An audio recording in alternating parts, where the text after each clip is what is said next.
a majestic sound in such a majestic space? First of all, because before I continue being so fascinating, I would like to say to you, that you did raise us up. What you just did in this place, having all these people watching you, having God watching you, and even I was watching you through a hole in the doorway, quite wonderful.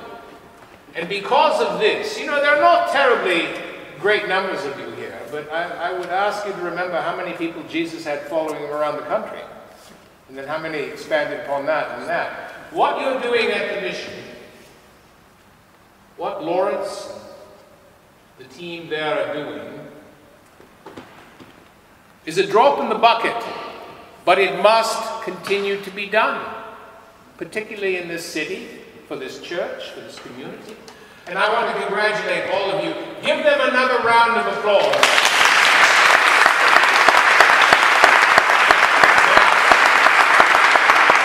There's a line in the Bible, they talk about the young people will dream dreams. I would ask you all, continue to dream your dreams, and continue to pray, and continue to dream.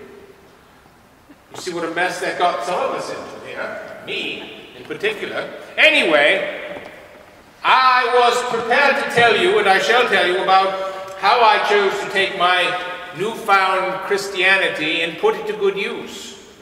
Because it came to me that what I was given was not just a belief, but it was an opportunity to act upon. I believe that the best definition of love, or Christianity for that matter, is, you might say, Christianity is love in action. That's not true necessarily with everyone who claims to have a religion. But it becomes a matter of putting your belief in that greatness to work. Now, talking about children's stories, I've always believed that any good, interesting, wonderful children's story is not read just by children alone. I told you about many of the children's stories I read that influenced me when I was young, about the animals that spoke like children or adults. So they wore armor, or they sword fight. They were kings, they were queens, whatever. Or heroes such as the man who survived on the island all those years, Robinson Crusoe, or the great detective Sherlock Holmes. But I decided to write a story, a children's story. And when I announced that I was going to do it, and then when I wrote it and it came out, I had people saying to me, some of my closest friends, they said, "Jack, you've written a children's story. What do you know about children at all? I mean, have you ever even met a child?" And I said, "Well, my brother Warnie, he was a child once, and I knew him." Well, it became important to me to write something that might last, and that children of all ages would read. You know, there are certain children's stories I read when I was a child, and then as I grew up and got to be such an old, fusty, crusty person as you see me here, I read The Wind in the Willows at a late stage of my life and enjoyed it tremendously. Because in that story there was something that captured the attention of the reader. And that's how I came to write The Lion, the Witch, and the Wardrobe. But every book has a story behind it, and I should try to explain to you that when the Second World War occurred, the Germans were bombing London, and so it was important to move the children out of the town into the countryside where they would be safer. And many people who lived in the countryside then took the children in and gave them shelter. And it turned out that where we were in the countryside, we had 4 children come and stay with us.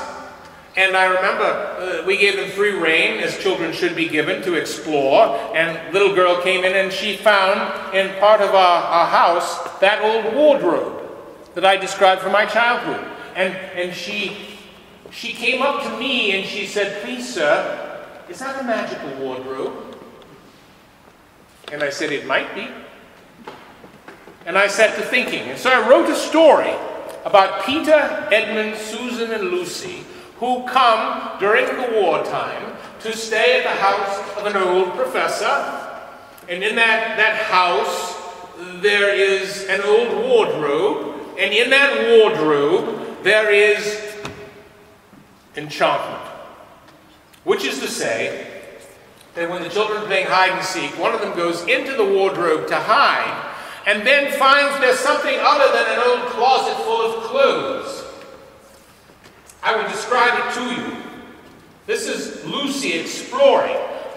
Looking into the inside, she saw several coats hanging up, mostly long fur coats. There was nothing Lucy liked so much as the smell and feel of fur. She immediately stepped into the wardrobe and got in among the coats, and she rubbed her face against them, leaving the door open, of course, because she knew it is very foolish to shut oneself up into a wardrobe. And soon she went further in and found that there was a second row of coats hanging up behind the first one. It was almost quite dark in there, and she kept her arms stretched out in front of her so as not to bump her face into the back of the wardrobe. And she took a step further in, and then 2 or 3 steps, always expecting to feel woodwork against the tips of her fingers, but she couldn't feel it. This must be a simply enormous wardrobe, thought Lucy, going still further in and pushing the soft folds of the coats aside to make room for her. And then she noticed there was something crunching underneath her feet. I wondered, is that mothballs, she thought? Stooping down to feel it with her hand, but instead of feeling the hard, smooth wood of the floor of the wardrobe, she felt something soft and powdery and extremely cold. This is very strange, she said, and then she went on a step or 2 further. Next moment she found that what was rubbing against her face and hands was no longer soft fur, but something hard and rough, even prickly. Why, it's just like the branches of trees, explained Lucy. And then she saw that there was a light ahead of her, not a few inches away, where the back of the wardrobe ought to have been, but a long way off. Something cold and soft was falling on her. A moment later she found that she was standing in the middle of a wood at nighttime with snow under her feet and snowflakes falling in the air. Well, Lucy felt a little frightened, but she felt very inquisitive and excited as well. So she looked back over her shoulder, and there, between the dark tree trunks, she could still see the open doorway of the wardrobe and even catch a glimpse of the empty room from which she had set out. Now, she finds herself, I was wondering where you were, she finds herself no longer in the wardrobe, no longer in the old professor's house, but she finds herself in a magical kingdom called Narnia. Narnia, when it's always winter time, never Christmas, but always winter, and it is held in the thrall of Jadis, the White Witch, who's holding thrall over everyone. I mean, she'll turn you into a block of ice if she doesn't like it. And Lucy finds, as do her brothers and sister, when they go through the wardrobe, that Narnia is at war because the White Witch is at war with the great king of the wood, Aslan, the lion. Well, they decide to help Aslan, and they join his forces. But before they know it, the White Witch captures the great lion. It turns out he allows himself to be captured.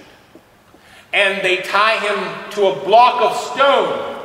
And then they pull at his mane and they tear his hair out. And they punch him and they stab him. And eventually they kill him. And the children are very sad. And it seems that they feel that the White Witch has won. That they have lost the war. And they'll all be turned to ice or worse. And suddenly there is a great roar, because visible Nearby on the rise is the great lion restored to life. He has come back from the dead. And Aslan joins the children and his supporters, and they defeat the White Witch. Well, that's an example of how it is that real life can produce a story, a made-up story that makes us think about things. And I found that many young people enjoyed my stories so much. I wrote the story of The Lion, the Witch, and then I wrote 6 other stories that came in tumbling after it. And I received letters from many, many young people. I received a letter from a little girl like you, who said to me, please, I understand that Aslan talks in the story about his secret name. Can you tell me what his secret name is? And I said, I'll give you clues. Who was known as the great emperor? Who has his birth associated with the same time as Father Christmas, or you call him Santa Claus? Who sacrificed himself for the ones that he loved? Who died and then came back to life? Who was called both the lion and the lamb? Now, when you can figure that out, you write me back and tell me. And quite often they did. They said, it's Jesus. I said, think of that. One little boy wrote to me from the United States, and he told me how much he loved the stories, and then I received a very angry letter from his mother. And his name was Lawrence. I don't think it's the same fellow right here. Could have been.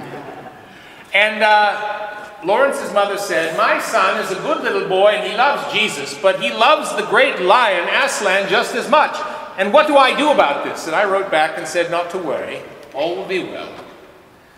But there was little Lawrence who said, you've written all those 7 stories and now they've come to the end. What am I going to read when I turn 13? Nothing to read now. And I said, perhaps you can write your own story of Narnia. Well, my stories were intended to reflect certain truths. Not everyone who read The Lion, the Witch, and the Wardrobe, believe it or not, knew that Aslan was meant to be Jesus. And that was fine with me, because sooner or later they might find out and say, what a surprise. How foolish was I not to get that, first off. And I wrote other stories, stories that they called science fiction today, that also have themes that involve Christianity and Jesus and the story. And if they get them right away, that's fine with me. If not, well, that's all right too. But I decided to use my newfound faith for a purpose. And it seemed to me the story of Christianity and what Jesus taught sometimes didn't get through to enough people. And perhaps I could do some of this through my stories and in talking about Christianity.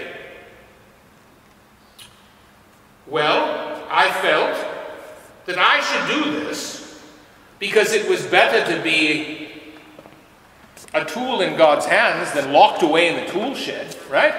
If you've got a talent, use it. If you can dance, dance. If you can sing, sing. Whatever you might choose to do. For God's great glory. Well, I decided that I would try and put these things to work. And I was fortunate because quite often I would be talking about Christianity and people would say, we'd like to hear more. I was even asked to do some talks on the radio for the BBC. And people responded very favorably. And quite often I was given the opportunity, the great privilege of being in a beautiful place like this and being invited to actually stand behind the pulpit the way you would see the minister or the priest do every Sunday and deliver the message.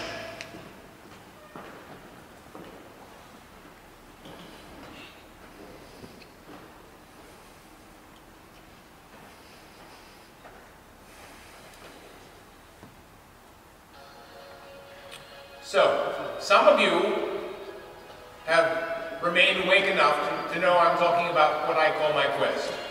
My spiritual quest. My journey, which like your own was probably shaped by twists and turns and ascents and pitfalls, moving through darkness, moving through shadows, to get to the light. And I thought that my own voyage, describing what I called in one of my books mere Christianity. What I meant by that is not that Christianity was a small thing, but that Christianity in its most basic sense. What Christianity has meant over the last 2,000 years without being shaped and recolored and changed. So I suppose I became a defender of the faith. You might have heard that terminology. And I knew that because of this, I would be required to go outside of myself, beyond myself. In other words, I stepped out of my place. You know, as I did when I wrote a children's story and they said, what do you know about children? And now there are some people who are saying, well, what do you know about Christianity? Well, I thought, a good deal. So as an academic, as a scholar, I could have been a bricklayer. It didn't matter. I could have been a carpenter, which would have been appropriate. But to be able to talk about what Christianity means, to consider its mystery. And it is a mystery. You know, I like mystery stories. Do you? I enjoy bringing the clues together. Well, it occurred to me that among the world's many great mysteries, the case of Christianity still loomed large in this very troubled world of ours. But in this case, we might think of the word mystery within its spiritual context. Or dare I say it, and be ready for this, its religious context. I risk saying religious, knowing some of you are out there twinging, perhaps.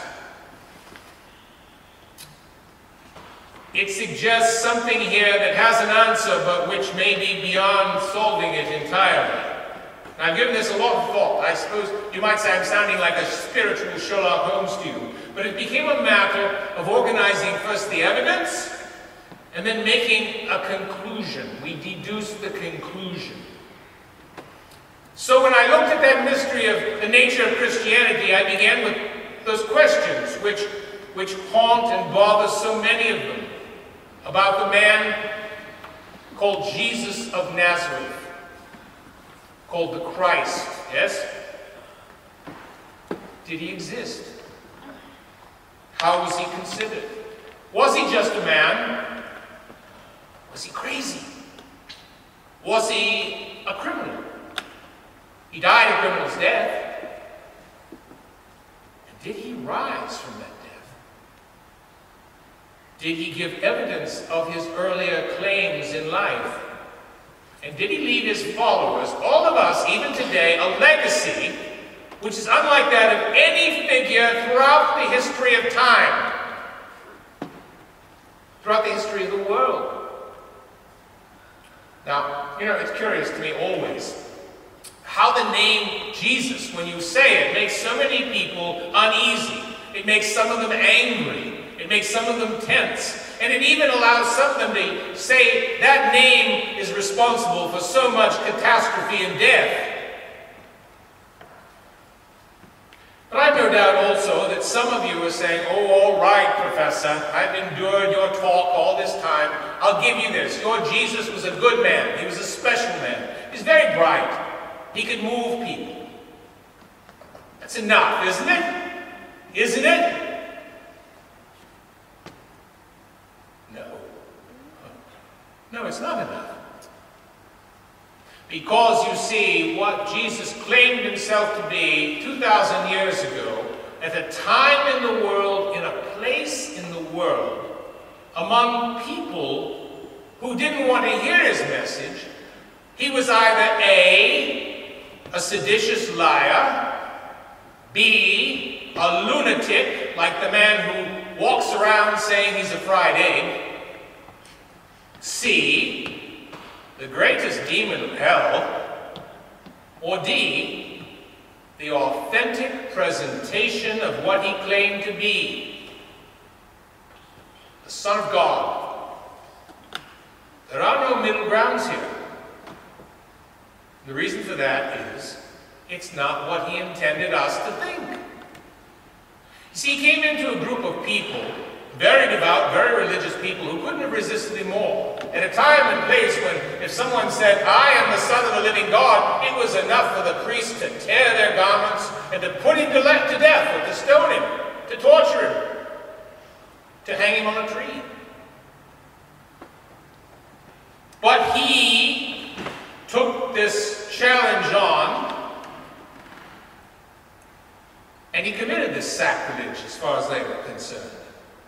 Not only that, he didn't go around saying, I forgive you for your sins. He said, I forgive the man who sinned against you. What gave him the right?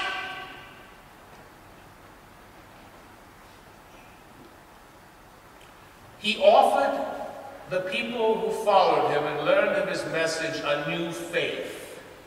For hard and dark times, 2,000 years ago, and goodness knows for today, when we still have hard and dark times. And he didn't sugarcoat things, because he knew that this world that he lived in, that we live in, is enemy-occupied territory. The Bible tells us about this. They tell us about Satan. They tell us about the ruler of the world. We live in enemy-occupied territory, and what are we expected to do? To give in? To give up? To give out? No, we are expected to resist. To defy that enemy, knowing it will be hard. And because of this, many people will say, well, why does your God allow bad things to happen? Well, look about you. If we are in enemy-occupied territory, it's rather like going to Rome and expecting to hear Italian spoken. It's part and parcel of the situation. But it is also a matter of destiny and free will.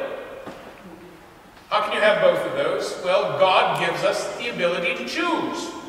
I can go left, I can go right. And the destiny part of it is, if you were strong enough and big enough to twist God's arm, he would tell you that he knew which way you were going to turn even before you knew you had a choice. And then there are the proofs for that mystery. Did he live? Of course, we know he lived. He was an historical figure, despite what some people might tell you. He was not a fiction, he was not a phantom, he was a living, breathing man. He was put to death for his claims, and he rose from the dead, which was rather an unusual thing, on the basis not just of one person's commentary, not just the woman who comes to his open tomb, not just to the followers, not just to the room full of people in the sealed room, not just to the 500 people who saw him on occasion, not just the group of people who were with him 40 days after his death. How do you explain that? It's not normal, but it's not supposed to be normal. And after those 40 days, he left them with the promise they would not be alone. He would leave the Holy Spirit with them as the Comforter. And then he ascended. And we have that story in the Gospels. We have allusions to Jesus historically in other places. There are references to Jesus in other cultures who revere him, regard him, perhaps not as the Son of God, but as a mighty prophet. Do you know that even the followers of Muhammad in their Quran believe that at the end of time, they say the living descendant of Muhammad will join with Jesus, who will come down from heaven to rule. Now that's what the Muslims believe. I think they got it a bit wrong. But we have the Gospels. And the thing about the Gospels that I learned, and forgive me for sounding studious, as if I'm a bit stuffy about this, but I have studied so many stories in the world's legends and myths. There is nothing that smells like a myth in the Gospels. What it smells like is a real report of actual doings involving people. Some of the Gospels are a bit different than others because they come from different perspectives. They were taken in by different groups of people, but what they have in common is Jesus, the Son of God, who lived and died and rose again, promised he would do it, did it, fulfilled his promises, and there you have it. Wise men, learned men, much more intelligent than I, have studied these sources, studied these Gospels. G.K. Chesterton wrote a book called The Everlasting Man, in which he talked about the appearance of Christianity throughout history. History and myth. Remember, I was telling you about Tolkien and his notion of the true myth. Here's Christianity, the true myth. How exciting to have such a thing. But not as many would have that myth today as what I might describe to you as Christianity in water. Watered down. Made into a simple, unmagical, unmystical faith designed to accommodate more people in each of those pews who may not even believe in the same thing. That people is what we need to avoid. Better to have fewer people in those pews who understood what is written. Because you see, it's rather simple. We have the spiritual blueprint. All we are expected to do is to follow it. Some say Christianity, oh, it's outdated. It's only 2,000 years ago. Do you know what 2,000 years is in the history of the world? It's very young. I wrote long ago that Christianity would be assailed.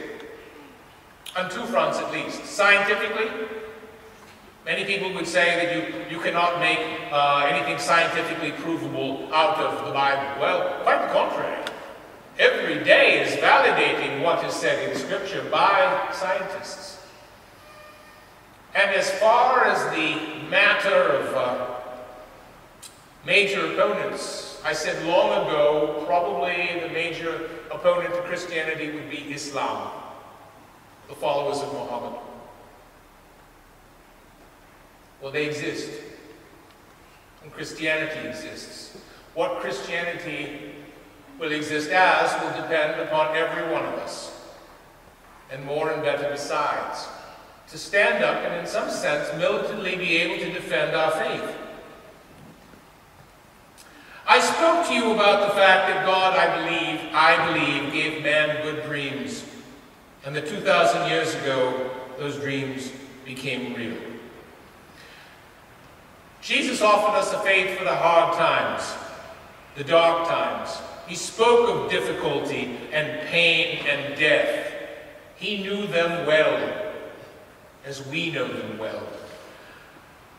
And he gave us what he said was the truth. These things exist. But what is pain, really? I believe that pain and difficulty is God's megaphone for rousing a deaf world, of waking us up, of saying that we must take our places, we must take our stands. And I think it's very important for us to recognize that what we have around us today, our real world, is comparatively speaking a shadowland. Nothing more.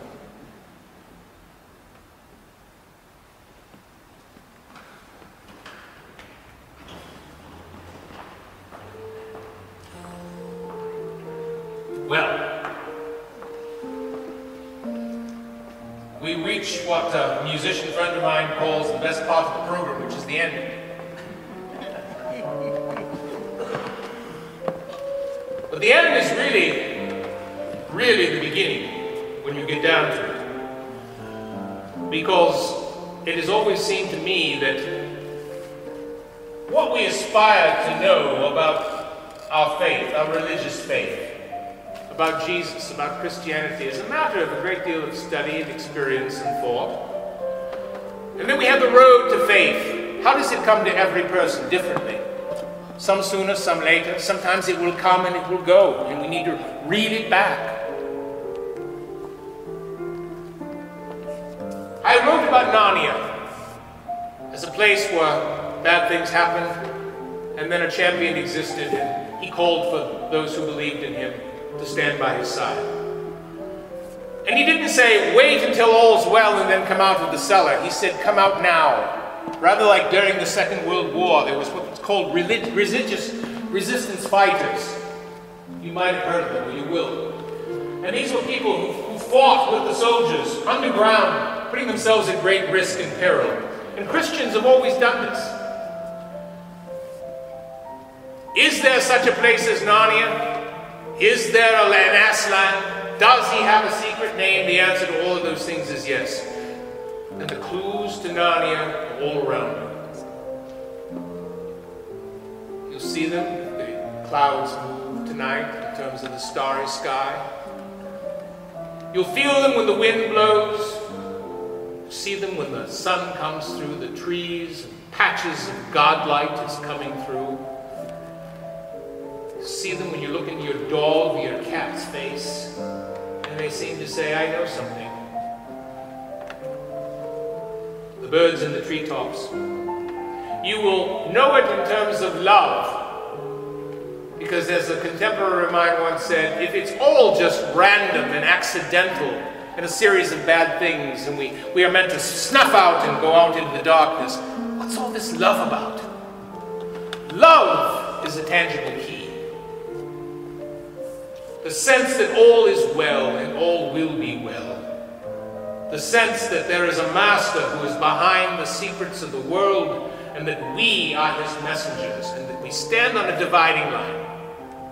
And on that dividing line are those who know, those who will know, those on the other side who know and don't want to know or remember it, and those who will never accept it. It becomes a matter of our choice.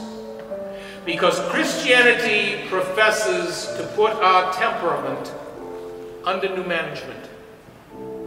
Our difficult, angry, troublesome, sin-filled temperament. And to know that by trusting him, well, it's rather like I believe in Christianity the way I believe in the sun. Not because I see it every day, but simply because of it I see things more clearly. The sun will rise, and we will trudge on, and we will endure. We will endure the difficulties, and we will see the light, and we will see the shadows, and it will be hard. But this is the key. To know that the hardness of God is kinder than the softness of men. And his compulsion is our liberation.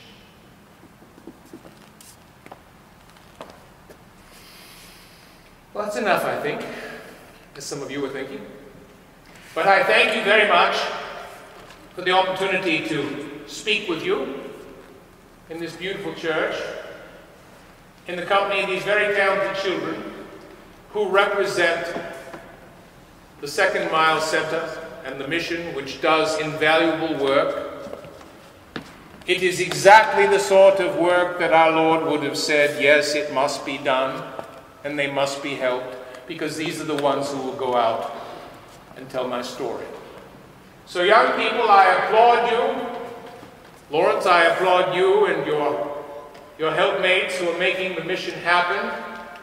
You are not many, but you are enough to talk to others about the Second Mile mission and spread the word. It has happened before. It can be miraculous.